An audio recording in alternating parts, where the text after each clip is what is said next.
Eh bien, salut à tous mes amis investisseurs et aujourd'hui on se retrouve pour une analyse de l'action française Téléperformance. Téléperformance est une action du CAC 40 qui est présente depuis 2020, donc c'est une action qui est toute nouvelle dans le CAC 40. Avant de commencer à analyser l'action, je vais juste présenter l'action. Téléperformance, c'est tout simplement une entreprise qui va gérer le service client d'autres entreprises, que ce soit par des centres d'appel, la modération des réseaux sociaux, etc. Car aujourd'hui, beaucoup d'entreprises souhaitent externaliser cette fonction du service client qui est coûteuse, longue et apporte très peu de points positifs à gérer ce service. Donc voici le cœur de métier de Téléperformance. Donc c'est une action qui est assez connue en France en tout cas, mais depuis un an, l'action a fait moins 60%. Donc l'action a atteint son pic à peu près à 330 euros, 327 euros. Et actuellement, l'action s'échange à 131 euros. Donc c'est une chute qui est vraiment très dure, 21%. Depuis le début de l'année, une chute de 40%. Avec le pic à 273 euros en février, c'est une chute de 50%. Donc l'action est en chute libre. Donc quand on regarde les statistiques de Téléperformance en détail, on voit un PER de 12, une croissance du dividende depuis les 5 dernières années de 20%, un rendement de 2,40%, donc avec une croissance de 20%, c'est juste énorme. Voilà, on voit la courbe du prix qui a totalement chuté, qui a atteint son cours de 2018, donc le même cours qu'il y a 5 ans. Donc c'est d'ailleurs pour ça que j'analyse l'action, pour se demander est-ce que c'est une bonne idée de rentrer dans l'action ou non à ce moment-là. Quand on regarde son dividende du coup depuis 2011, un dividende en constante augmentation de 20% par an en moyenne, et un chiffre d'affaires qui est en constante progression, de même pour le free cash flow, pour le bénéfice aussi, des marges qui augmentent, des retours sur capitaux propres qui sont à peu près à 15%, un ratio de distribution de 30% et des dettes qui sont aussi en constante diminution. Donc quand on regarde à peu près de loin l'entreprise, on pourrait dire que c'est une très bonne affaire, l'entreprise fait que de croître et le prix fait que de baisser. Donc on va regarder le rapport financier qui a été publié du coup la semaine dernière, donc c'est le rapport financier du premier semestre 2023, en comparaison au premier semestre de 2022. Donc on va juste regarder le chiffre d'affaires. Donc on voit que le chiffre d'affaires a augmenté, mais a augmenté de rien du tout, quoi.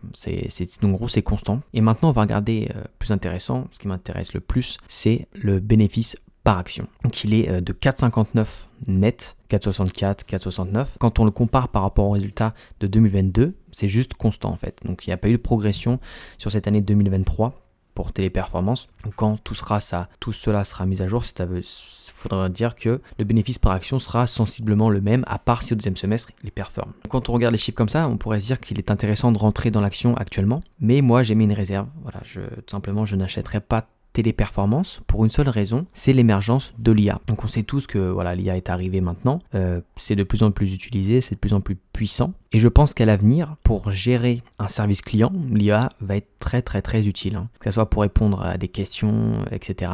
Et c'est pourquoi, pour ma part, je pense que l'activité Téléperformance, en gros de gérer les services clients pour d'autres entreprises, va disparaître. Ou alors, si elle ne va pas disparaître, elle pourrait aussi justement importer l'IA dans ses activités, mais en important l'IA, je pense tout simplement qu'elle va peut-être augmenter ses marges, mais réduire son chiffre d'affaires, car une entreprise, pour ma part, si j'ai une entreprise et que je dois externaliser les relations avec les clients, je paierai beaucoup moins cher une entreprise qui gère ça avec de l'IA qu'avec une entreprise qui gère ça avec des humains, des vraies personnes pour répondre aux services clients. Pourquoi je ne crois pas à la croissance de Téléperformance dans un futur, dans les 2 prochaines années, dans les 5 prochaines années. D'ailleurs, les résultats du premier semestre 2023 viennent confirmer ce que je pense par rapport avec le premier semestre 2022. C'est constant, donc c'est-à-dire que ça n'a pas progressé.